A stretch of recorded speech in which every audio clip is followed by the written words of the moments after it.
Bonjour, je m'appelle Luc Trudeau. Je suis interniste à l'Hôpital général juif de Montréal et au cours de ma pratique, j'ai développé une expertise en diabète. Je suis également le premier vice-président de la Société des sciences vasculaires du Québec, dont la mission est de proposer un forum multidisciplinaire en santé vasculaire.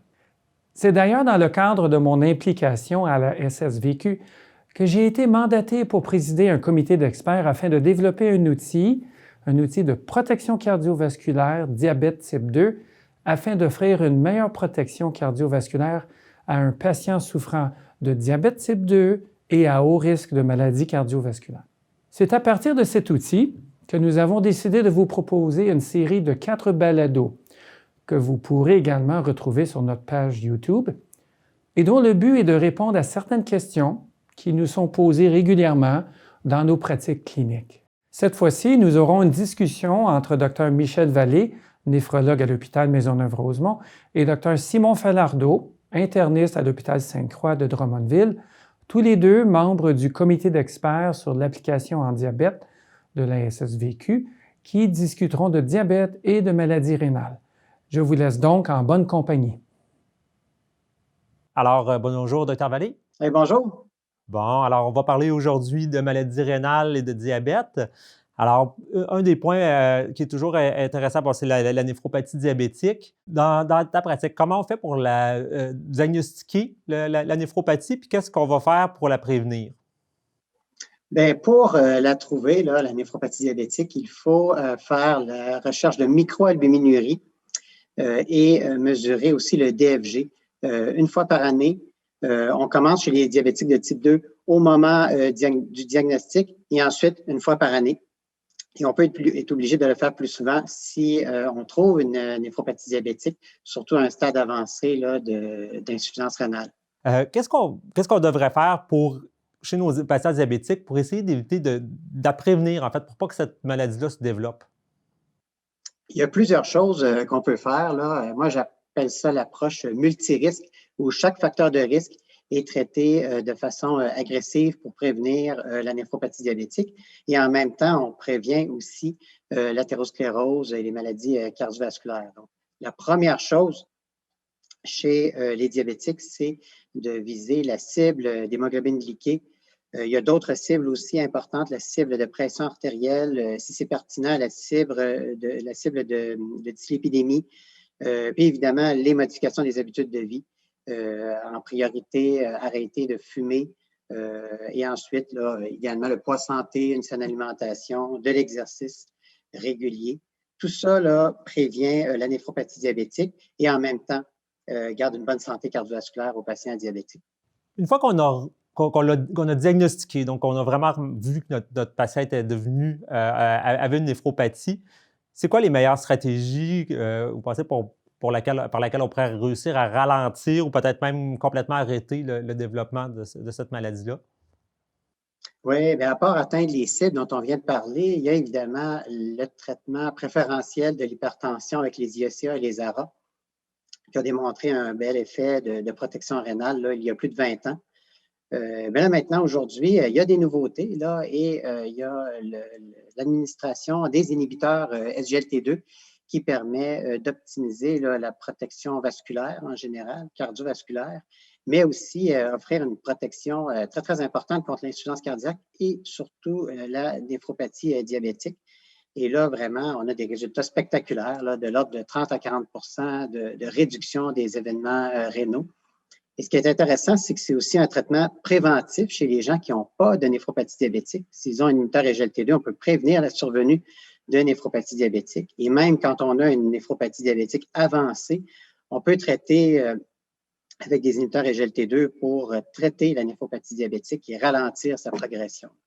C'est vraiment extraordinaire. C'est une avancée qui est vraiment incroyable parce que non seulement, comme vous l'aviez dit, malgré des traitements qu'on avait qui étaient déjà très efficaces, les IECA, les ARA, on va réussir à aller chercher des bénéfices qui sont quand même extrêmement intéressants. D'abord, par-dessus ce traitement-là, donc c'est un bénéfice supplémentaire. Et je dirais, donc ça nous permet, c'est probablement une ampleur de bénéfices qui est encore plus grande. Donc, puis je trouve ça extrêmement intéressant comme vous dites, on va chercher plusieurs autres bénéfices parce que je pense que vous savez très bien, ces gens-là, c'est des gens qui sont très malades. Oui, absolument. Donc, c'est important de prévenir la progression de cette maladie-là, de la prévenir parce que la néphropathie diabétique, ça rend ces gens-là à risque très élevé de tous les événements vasculaires.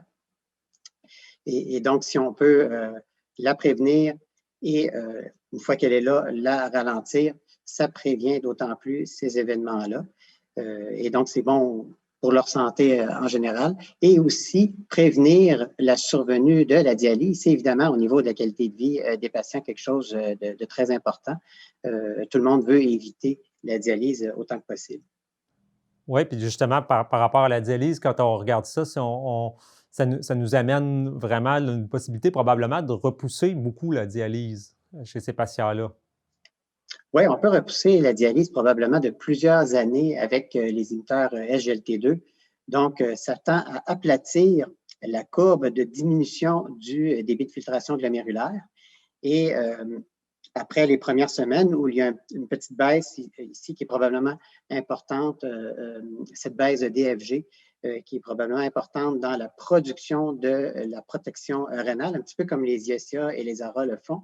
Mais ensuite, le DFG se stabilise dans le temps et par rapport à un placebo, par exemple, le DFG diminue beaucoup plus lentement, ce qui fait qu'on peut retarder la dialyse de plusieurs années.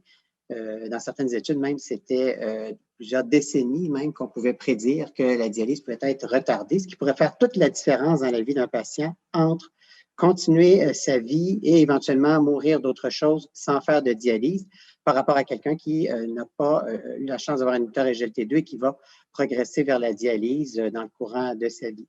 Qu'est-ce que vous avez tendance à faire avec les différents diurétiques quand le patient reçoit déjà une thérapie comme ça, quand on commence un inhibiteur du SGLT2?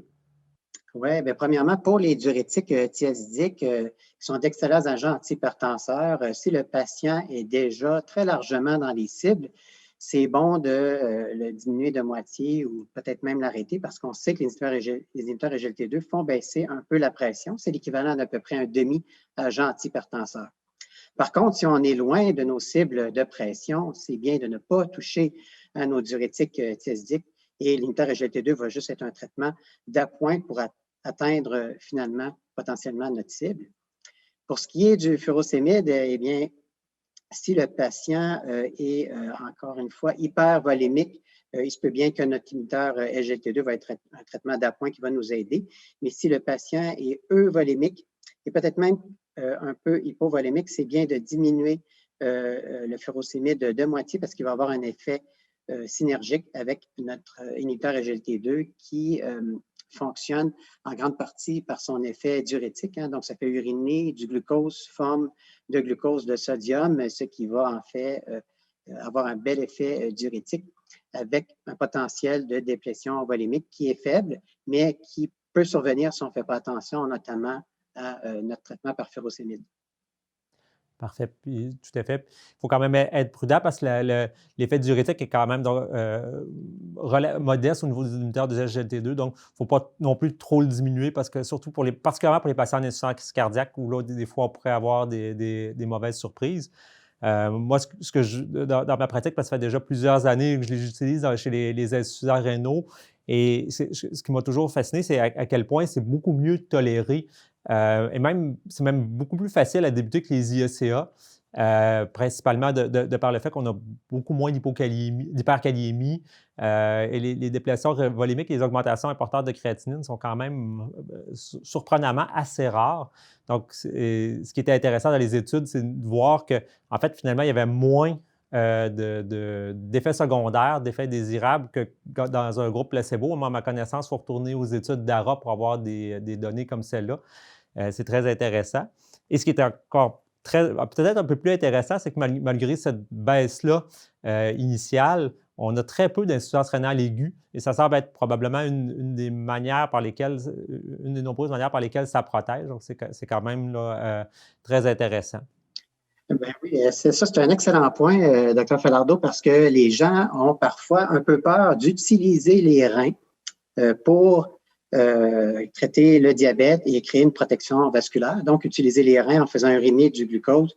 Il y a plusieurs années, on pensait peut-être que ça allait être dangereux pour ces patients-là. Et là, c'est le contraire. L'effet de protection rénale de ces produits-là, les inhibiteurs SGLT2, elle est spectaculaire, elle est forte et elle est tellement puissante qu'il y a moins d'événements adverses rénaux dans le groupe inhibiteur SGLT2. Il y en a plus dans le groupe placebo. Et en fait, on devrait s'inquiéter du patient qui sort de notre bureau sans inhibiteur SGLT2 par rapport à celui qui part de notre bureau avec un inhibiteur SGLT2 parce qu'en effet, comme vous avez dit dans les études, il y a moins d'effets adverses dans les groupes inhibiteurs SGLT2 par rapport au placebo. C'est vrai dans toutes les études, mais dans la majorité de ces études-là, même si la différence est statistiquement significative. Alors, il ne faut pas avoir peur de ces produits-là. C'est effectivement moins dangereux, plus facile à prescrire que les ISA et les ARA. Il ne faut pas oublier que les ISA et les ARA, il y a toujours là 1,5 à 2 de risque d'insuffisance rénale aiguë et d'hyperkaliémie, qui sont des affaires très graves. Pour ce qui est des inhibiteurs SGLT2, il y en a moins que le placebo. Alors, c'est tout à fait sécuritaire de les utiliser et il ne faut pas se gêner. Et si on est habitué, et donc tous les médecins de famille, internistes, néphrologues, etc., sont très habitués de prescrire les ISA et les ARA. Il faut juste se rendre compte que c'est vraiment beaucoup plus facile et beaucoup plus sécuritaire qu'utiliser l'inhibiteur SGLT2 que les ISA et les ARA. Et là, ça va nous donner la confiance nécessaire pour en prescrire beaucoup. En terminant, peut-être, est-ce qu'on a d'autres nouveautés, d'autres choses au niveau de la prévention de la néphropathie qui pourraient aussi aider nos patients là, actuellement? Bien, il va peut-être avoir dans les prochaines années les agonistes GLP-1. On a quelques données qui tendent à démontrer qu'ils ont eux aussi un effet de protection rénale. On connaît déjà leur effet de protection vasculaire qui est super intéressante. Il y a d'autres avantages, l'effet sur le poids et évidemment le contrôle de la glycémie, mais il y a probablement un effet de protection rénale qui est important et qui va être probablement démontré dans les études spécifiques sur la néphropathie diabétique avec les agonistes GLP-1. Moi, c'est quelque chose que je regarde dans l'avenir. Pour ce qui est des nouvelles recommandations, ben c'est encore une fois les inhibiteurs SGLT2. Donc, tout pointe vers les inhibiteurs SGLT2, que l'on soit à Diabète Canada, mais surtout dans les recommandations en néphrologie. Nous, on utilise les KDIGO. KDIGO, c'est pour Kidney Disease Improving Global Outcome, où là, chez les gens qui ont un DFG en haut de 30, on recommande vraiment l'association du metformin avec un inhibiteur SGLT2 chez tous les patients avec une néphropathie diabétique. Et peu importe le sens où on prend les nouveaux algorithmes de traitement dans les nouvelles recommandations, que ce soit Diabète Canada ou KDIGO, on finit toujours par aboutir vers la prescription d'un inhibiteur SGLT2. Moi, je retiens surtout les nouveaux principes de réduction des autres traitements ou même de l'arrêt pour la substitution des anciens traitements qui n'ont pas nécessairement démontré des effets bénéfiques sur la néphropathie diabétique pour privilégier les inhibiteurs SGLT2. Et donc, en faisant de la place comme ça par substitution ou réduction des autres médicaments, ça va finir que beaucoup de patients vont prendre des inhibiteurs SGLT2. Puis je pense qu'au niveau de la santé publique, ça va être gagnant avec moins de néphropathie diabétique et peut-être éventuellement moins de patients diabétiques qui vont finir là, en dialyse. Fait que je pense que là-dessus, donc, son résumé, donc je pense c'est extrêmement important si on veut réussir à aider nos patients de diagnostiquer très tôt la néphropathie, donc en dépistant la microalbuminurie et en vérifiant la créatinine de tous nos patients diabétiques. On doit s'assurer d'avoir le plus possible nos cibles atteintes, autant au niveau du diabète, de la tension artérielle. Mais je pense que maintenant, la nouveauté importante, puis pour moi, c'est un peu une petite révolution, c'est d'avoir assez tôt dans la maladie les inhibiteurs du SGLT2 qui vont nous amener des bénéfices très importants pour prévenir, ralentir la néphropathie. Bien, merci beaucoup, Dr. Vallée. Bien, merci beaucoup et au revoir. Là. Au revoir. Alors voilà, nous espérons que cette discussion vous a plu et surtout qu'elle vous aidera dans la prise de décision dans votre pratique clinique. Merci.